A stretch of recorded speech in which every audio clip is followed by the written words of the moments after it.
fantasy, caught in a landslide, no escape from reality.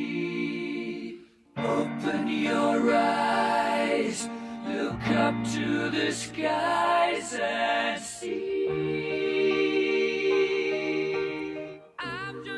네, 노래를 끝까지 다 듣지 못하고 중간에 끊어야 하는 게 아쉽습니다. 전설적인 영국의 록밴드 퀸의 대표곡이죠. 보헤미안 랩소디인데요. 이 동명의 영화가 극장가에서 흥행 돌풍을 일으키고 있고 또 퀸 음악까지도 재발견되며 그야말로 열풍을 불러오고 있는데요. MBC 라디오 배철수의 음악 캠프 작가이자 음악 평론가시죠. 배순탁 작가님 나오셨습니다. 어서 오세요. 네, 안녕하세요. 네. 요즘 이 퀸 노래 정말 여기저기서 많이 들리는 것 같습니다. 이 배철수의 음악 캠프에도 퀸 신청곡 수 부쩍 좀 늘었죠? 예전에도 사실 많이 들어오긴 했는데 그렇죠. 정말 비교할 수 없을 정도로 매일마다 이 영화를 또 새로 보신 분들이 있잖아요. 네. 그래서 또 신청하시고 해가지고요. 요즘 퀸 신청곡 정리하느라고 저도 정신이 없습니다. 네. 네, 이 배순탁 작가님께서는 또 이 퀸의 오랜 팬으로 유명하신데 그래서 또 저희가 오늘 이제 출연을 부탁드렸던 거고요. 네. 이 퀸을 보면서 어떤 음악의 길을 가야겠다 뭐 이런 마음을 또 먹으셨던 걸까요? 네, 그렇습니다. 저도 뭐 이 영화에서도 나오지만 특히 퀸의 라이브 무대들을 네. 굉장히 자주 봤었어요. 그런 네. 것들을 보면서 아, 정말 멋있다.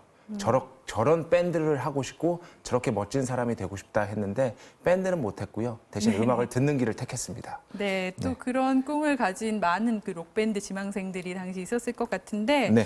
근데 이제 이 영화 보헤미안 랩소디라는 영화가 이번에 크게 흥행에 성공하면서 어떤 그런 음악 매니아층이나 젊은 층을 넘어서서 이 전체적으로 전 세대를 아우르는 그런 또 퀸 열풍이 지금 불고 있어요. 그래서 이런 모든 사람들이 좋아하는 대중적으로 네. 좋아하는 음악이 됐다. 네. 이렇게 발견이 됐다. 이렇게 볼 수 있을까요? 그렇죠. 이미 국내에서도 크게 히트를 했지만 세계적으로도 3억 불 이상의 흥행 수익을 올리면서요. 아티스트 전기 영화라고 하죠. 아티스트의 네. 일생을 다룬 영화 중에서는 압도적인 흥행 1위를 지금 기록했습니다. 그러니까 역대 1위인 거고요. 그만큼 네. 대단한 열풍이라고 볼 수 있겠고 네네. 퀸이라는 음악이 가진 어떤 대중적인 파괴력 이런 것들이 이번 영화를 통해서 완벽하게 증명됐다고 볼 수 있죠. 네. 이 영화계에서 보면 이 역주행이라는 용어가 있잖아요. 개봉 초기에는 이게 흥행을 할지 말지 좀 이제 판단이 서지 않아서 소규모로 개봉을 했다가 입소문이 좋아지면서 네. 개봉관도 확대되고 이제 뭐 흥행 말하자면 대박으로 가는 그런 경우인데 이 보헤미안 랩소디도 그런 경우라고요? 저도 처음에는 그 흥행 추이를 보면서 100만은 가겠네 했어요. 근데 뭐 100만은 무슨 100만이에요. 지금 뭐 400만 이런 얘기가 나오고 있으니까요. 네네. 500만을 넘었죠. 그렇죠. 예, 예, 400만, 500만 이렇게 네네. 얘기를 하니까 처음에 예상했던 것보다 훨씬 더 지금 흥행의 폭이 커졌다라고 볼 수 있겠고 네. 그래서 항상 제가 예상하는 거는 역시 틀리는구나라는 거를 다시 한번 이번에 저도 느꼈습니다. 네. 그 지금 보면은 국내 개봉했던 음악 영화 최근에 좀 생각나는 건 라라랜드가 있잖아요. 네. 그다음에 또 비긴 어게인 같은 영화도 있었고 네. 그런 영화들보다도 지금 훌쩍 뛰어넘는 그런 흥행 성적을 지금 거두고 있는 것 같아요. 그러니까 전기 영화뿐만 아니라 음악 영화 네네. 전체로 확대해도 퀸의 보헤미안 랩소디가 지금 압도적인 기록을 세우고 있는 거죠. 네, 이제 뭐 레미제라블 남았다 예. 이런 얘기가 나오고 있는데, 그러니까 이 음악 전기 영화가 이렇게 흥행하는 것 참 흔치 않은 일이잖아요. 네. 지금 우리 그 한국 관객들이 또 유독 이 퀸의 영화에 열광하는 이유는 뭘까요? 굉장히 많은 분석들이 사실 나오고 있는데요. 네. 저는 그냥 음악의 힘 같아요. 왜냐하면 저는 예전부터 알고 있었거든요. 신청곡이 진짜 이미 많이 들어왔어요. 예, 예. 그런데 그런 어떤 대중적인 어떤 폭발성의 어떤 가능성이 이미 저변에 깔려 있었는데 어떤 뇌관 하나가 필요했던 거거든요. 네. 그 뇌관 역할을 해준 것이 이번에 보헤미안 랩소디라고 할 수 있겠고요. 네. 이것은 전적으로 무슨 여러 가지 분석, 이유를 다 떠나서 그냥 퀸 음악이 가진 원동력이 가장 큰 게 아닌가라는 생각을 다시 한번 했습니다. 그러면 이제 어린 시절에 또 그렇게 뭐 매료되셨던 퀸 음악, 이 음악적 탁월함의 핵심은 뭐라고 보십니까? 여러 가지가 있을 수 있겠지만 역시 프레디 머큐리의 카리스마적 보컬, 네. 압도적인 가창력 꼽지 않을 수가 없고요. 그렇죠. 근데 퀸이 연주도 굉장히 잘했습니다. 거의 전 세계에서 연주 가장 잘하는 밴드 중에 하나였거든요. 네. 이런 것들이 합쳐지면서 그리고 무엇보다 중요한 것, 라이브 무대 위에서의 화려한 무대 매너 이런 것들이 합쳐지면서 퀸의 전설을 만들어냈다고 할 수 있겠고 음악적인 다양성, 여러 장르를 실험했거든요. 예, 이런 예. 것도 결코 빼놓을 수가 없죠. 예, 그 제가 들어보면 퀸의 노래들은 귀에 상당히 쏙쏙 들어오고, 멜로디도 중요하죠. 네네, 또 이 프레디 머큐리 같은 경우에 정말 독창적인 그 목소리와 창법을 갖고 있어서 이렇게 누가 따라 부를 수도 없는 네. 그런 상당한 독창성을 갖고 있는 것 같아요. 저는 뭐 되게 단순하게 얘기하면 우리가 전통적으로 노래 잘한다는 의미에서 남자 쪽에서 최고는 프레디 머큐리고요. 여자 쪽에서 최고는 휘트니 휴스턴인 것 같아요. 이 네. 둘을 따라잡을 수는 없는 것 같아요. 네, 네. 휘트니 휴스턴의 또 생애를 다룬 다큐멘터리 영화도 또 올해 또 개봉을 했었네요. 개봉하기도 그러고 보니까. 했었죠. 예. 이 또 퀸의 곡들은 이 에너지가 넘치는 곡들이 많다 보니 색다른 관람 풍경도 펼쳐지고 있다고 하는데요. 직접 보겠습니다.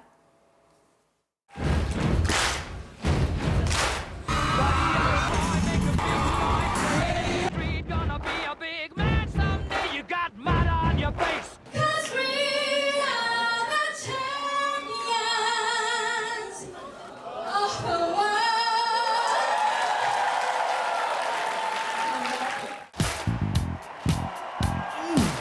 Let's go. 오늘이 세 번째예요. 어렸을 때 들었을 때는 그 깊은 감정을 몰랐었는데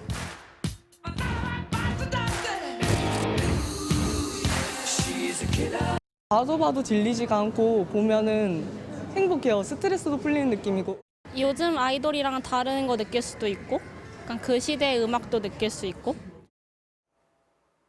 네, 저렇게 관객들이 노래를 따라 부르는 걸 떼창이라고 하잖아요. 이게 뭐 한국 음악계의 좀 독특한 문화다. 또 네. 이런 얘기들도 있던데요. 네. 해외에서 아티스트들이 내한에서 콘서트 하거나 할 때 상당히 이거 신기해하고 또 좋아한다. 네.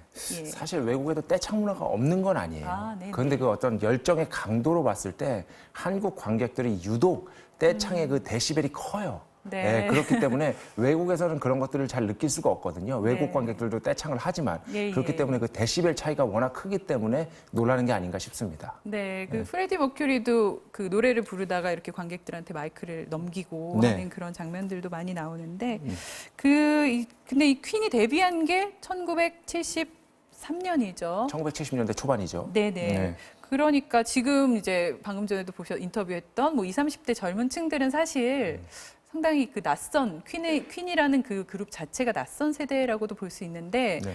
저렇게 그 싱어롱 뭐 관람을 또 주도를 하면서 이런 열풍을 이끌어가고 있다고 하는데요. 네. 그 이유는 뭐라고 보세요? 일단 첫 번째로 퀸의 음악이 끊이지 않고 들렸어요. 뭐냐면은 요즘 젊은 어린 세대들은 제일 중요한 게 사실 광고 음악입니다. 네. 그런데 이 광고 음악에 퀸의 명곡들이 계속해서 쓰였거든요. 그렇죠. 그래서 퀸의 음악이 어떤 형태로든 끊이지 않고 계속 들렸다는 것. 근데 극장에 딱 가보니까 네. 자기가 퀸이라는 이름은 들어봤는데 노래 제목까지는 잘 몰라요. 네. 근데 들어보니까 아는 노래야. 이런 어떤 친숙함이 결정적인 어떤 계기가 됐다고 볼 수 있겠고 네. 여기에 뭐 보컬 프레디 머큐리의 어떤 재발견 이런 네. 것들 이렇게 위대한 보컬리스트였나 이렇게 위대한 밴드가 있었나라는 것들이 화제를 모으면서 폭발력을 증가시켰다고 봐야겠죠. 네. 네. 이 프레디 머큐리 얘기 좀 안 할 수 없겠는데 이민자죠. 또 성소수자고 네. 또 특이한 생김새로 이렇게 또 멸시와 놀림을 받는 장면들도 나오는데 이 결코 주눅들지 않고 내가 누군지는 내가 결정한다. 또 이런 명대사가 나오잖아요. 네. 실제로 이 퀸하고 프레디 머큐리가 그런 자신감과 의지로 충만한 그런 음악인들이었던 거죠. 네, 무대 위에서만큼은 내가 최고다라는 생각을 분명히 갖고 있었던 것 같아요.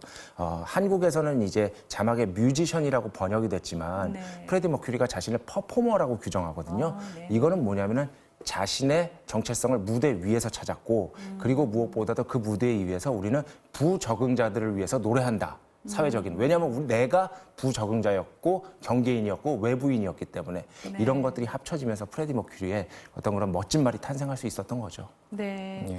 또 이 영화에서 제일 재미있었던 부분이라고 하면 그 보헤미안 랩소디가 어떻게 탄생되는가 그 과정을 상당히 이렇게 재미있게 또 구체적으로 보여줬는데요. 이 녹음 과정부터 시작해서 뭐 앨범 발매 또 홍보까지 그야말로 우여곡절을 또 거쳤더라고요. 그런데 그 사실 그 보헤미안 랩소디 관련해서 이제 반대 의견이 첨예하게 부딪히는 장면은 영화 속에서 네. 가공된 거예요. 아. 만들어진 건데 네네. 음반사가 보헤미안 랩소디를 발매하기 싫어했던 건 맞아요. 네. 그런 것들을 좀 더 극적인 어떤 구성으로 만든 거라고 할 수 있겠죠. 그런데 네. 그 음악이라는 게 사실 5분 55초잖아요. 보헤미안 랩소디가. 그러니까 네. 음반사 간부 입장에서는 조금 이제 좀 그렇죠. 싱글 발매를 주저할 수도 있었겠죠. 네네. 네. 그럼 그 중간에 나오는 왜 평단의 어떤 평론가분들의 그런 혹평 같은 것들이 좀 나오는 장면이 있었는데 네. 그런 부분들은 실제로 있었던 것들이죠. 재밌는 것이 네네. 활동 당시에는 평단의 혹평을 받았다가 예. 대중들의 어떤 인기에 힘입어서 2000년대 이후에 부활한 두 그룹이 있습니다. 네. 그게 바로 아바하고 퀸입니다. 퀸 역시도 예, 예. 압도적인 대중의 지지에 힘입어서 네. 평단의 혹평을 이겨낸 경우라고 볼 수 있죠. 아바하고 퀸이라고 하면 뭐 지금 문화 상품으로서는 정말 최고의 그런 음악 그 그룹들일 텐데요. 네네네. 예, 참. 아바도 엄청 욕먹었어요. 아, 그랬나요? 네네네. 네. 그래서 영화를 보면은 이제 그 노래를 틀어주지 않겠다 해서 기성 매체들이 그래서 네. 프레디 머큐리가 CD를 가지고 직접 그 친한 DJ, 라디오 DJ죠. 네네네. 찾아가서 좀 틀어봐 달라 이렇게 말하는 장면도 나오는데 이 일화는 사실입니까? 그건 사실이고요. 심지어 그 DJ가 처음에는 앞부분만 틀었어요. 청취자들이 그래서 항의를 했어요. 그런데 네. 일부러 앞부분만 튼 거예요. 아, 너무 길어서가 아니고요. 예. 맛배기로. 그런데 네. 청취자들이 항의가 폭주해서 전곡을 틀었는데 그 뒤에 그냥 노래가 떠버린 거죠. 네. 또 이 사실 영화의 압권이라고 하면 단연 이 라이브 에이드 공연 장면일 텐데요. 네. 관객들에게 마치 그 공연 현장에 있는 것 같은 느낌을 주는 것 같아요. 네.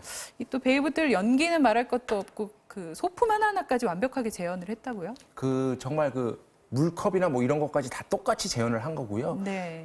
그 재현한 그 배우들이 네네. 정말 열심히 연습했다라는 걸 다시 한번 느낄 수가 있었습니다.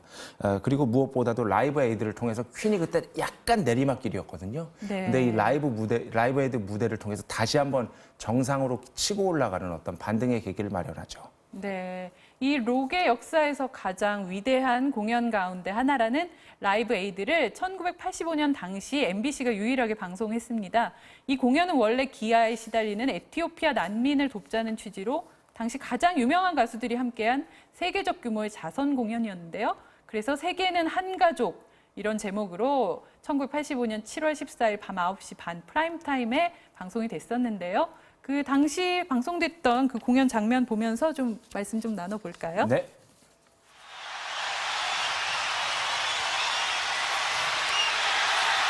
특유의 제스처가 있습니다. 네네. 항상 미소를 잃지 정말 않고. 신나 보이네요. 예, 무대 위가 너무 즐거운 거예요. 첫 곡이 보이는 거였어요. 예.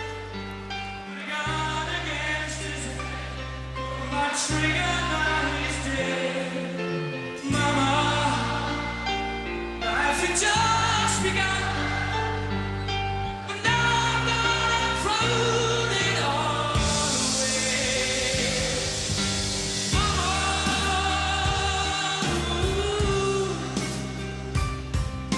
Didn't mean to make you cry. If I'm not back again this time tomorrow, carry on, carry on. There's nothing really matters. 소품 아까 올려져 있던 그 컵들 이런 것까지도 영화에 네. 똑같이 나왔던 것 같아요. 그리고 저 마이크는 진짜 프레디 머큐리의 어떻게 보면 상징이라고 볼 수 있습니다. 짧은 마이크 때. 네, 저기 보면 그렇게 멋있어 보였어요. 그러네요. 가창력은 뭐 말할 것도 없고. 그 무대 위에서 저렇게 노래하는 기분은 어떨까요? 저도 못 느껴봐서 부럽죠 뭐.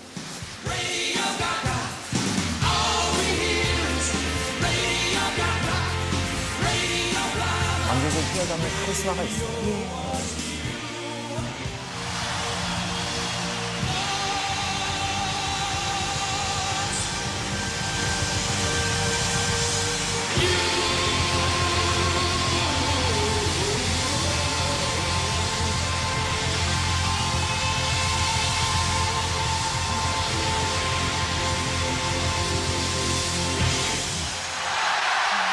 또 관객들이 열광을 하고 또 유명한 네. 공연 때 저걸 하면은 진짜 다른 공연에서도 계속 하거든요.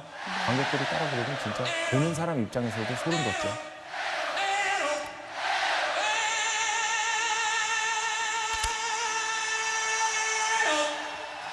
방금 저 부분이 진성으로 저렇게 멋있게 올라가는 보컬이 더 없거든요.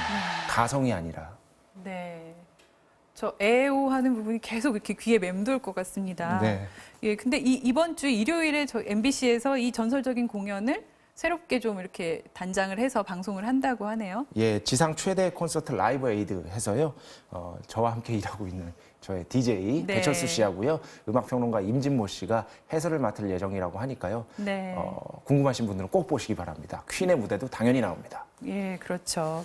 자, 이게 근데 이 라이브 에이드라는 게 원래는 상당히 긴 공연이었잖아요. 16시간 정도라고 제가 본 것 같은데. 그냥 거의 하루를 바쳤다고 보시면 돼요. 네, 그거를 이제 MBC에서 방송되는 부분은 상당히 이렇게 압축해서 네. 편집이 된 거죠. 예, 아무래도 퀸 중심으로 편집이 된 방송이니까요. 퀸 좋아하시는 분들은 꼭 보셨으면 좋겠습니다. 네. 네. 이게 이제 음악 영화를 통해서 또 이렇게 좋은 음악을 재발견하고 이런 기쁨이 음악 영화에는 있는 것 같아요. 네. 그래서 또 영화라는 예술이 어떤 음악의 효과를 극대화시키는 측면도 있고 또 반대도 있고요. 음악이 또 영화를 살려주기도 하고. 네. 근데 이렇게 이 보헤미안 랩소디가 거대한 성공을 거두면서 앞으로 또 이런 뮤지션들의 실제 뮤지션들의 그런 삶을 다룬 영화가 또 계속 되겠죠. 아무래도 지금이 뭐 이거 약간 안타까운 얘기인데 음악의 전설들이 이제 많이 이제 늙으셨어요. 네. 그래서 그분들의 영화가 이제 나올 차례가 됐습니다. 그렇기 네. 때문에 프레디 머큐리뿐만 아니라 퀸뿐만 아니라 우리가 알고 있는 뭐 마이클 잭슨이라든지 마이클 잭슨. 스티비 원더라든지 네. 엘튼 존이라든지 음악 영화가 계속해서 준비될 걸로 예상을 해볼 수 있겠습니다. 네, 네. 개인적으로 가장 기대하고 기다리시는 어떤 그런 뮤지션이 있다면? 제가 생각할 때 보헤미안 랩소디 정도의 파괴력을 가지려면 네. 마이클 잭슨이 최고일 것 같아요. 그럴 것 같네요. 네. 네. 자, 마지막으로 이 퀸이 워낙 대단한 그룹이다 보니 또 노래도 많고 앨범도 워낙 많은데요. 퀸의 처음 이렇게 이 영화를 보고 입문을 한다 네. 이런 분들이나 아니면 또 퀸의 진면목을 좀 보고 싶다 이런 분들에게 특별히 추천해 주실 만한 그런 앨범이나 곡이 있다면요? 뭐 저도 고등학교 때 요 앨범들로 시작을 했는데 퀸의 베스트 앨범이 딱 3장이 있습니다. 네. 그 3장을 좀 구입하셔서 쭉 들어보시면은 퀸의 음악 세계를 거의 파악하는 데는 무리가 없지 않을까 싶습니다. 네. 자, 지금까지 그 배순탁 음악 평론가와 함께 퀸의 음악과 영화에 대한 이야기 나눠봤습니다. 자, 오늘 말씀 즐거웠습니다. 감사합니다. 감사합니다.